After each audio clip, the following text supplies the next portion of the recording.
Ukhun jung Mukesh Ambani, Anand Ambani bat ka Radhika Merchant. Kin sa panlong ye ka jinglet khawai ka bahedu haparthai saha United Kingdom. Kitalong kubor ki penpau ba undak ukwa banyak kendu bat kini ki arngut bat kinongwan khawai paponam jongki dak bakerman ba unla bat kentiu ya kerdan bat jinglong cington pisa jong u hakan hun jong kabaliwod. Letu ba usim hari ulapan pau ya kajing kuat jong u ban lech sya kajing rakhe ya kajing khawai syong kurim ba ipu iping jong u billionaire kari India. U hari bat kamehan kim syam nadan lang kajing khawai syong kurim jong u Anand bat karadika ha Mumbai.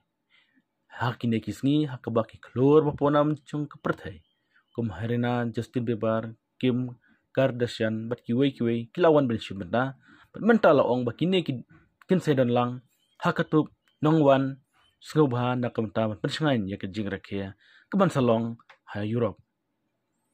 Kajing tho syong kurim kabari sepat tam perthai kajing tho jong ka Radhika Merchant bat u Anand Ambani kabakut ha ka khar tarik mentau nai tung ha kajing lut ka basan hajar klor.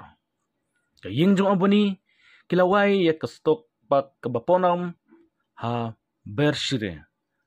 Hadu ubnai September nakamenta kababot jong kajing rakhe hadin kajing tho syong kurim. Lihat hu bakate kajing semua ya ka 7 5-star hotel. Kabarem dor bah ha United Kingdom kancong dor hadu sanspa million pound. Kabakot palat 2,000 crore tengkah pisa India ban penlong ya kate kajing lakaban kebaitanat.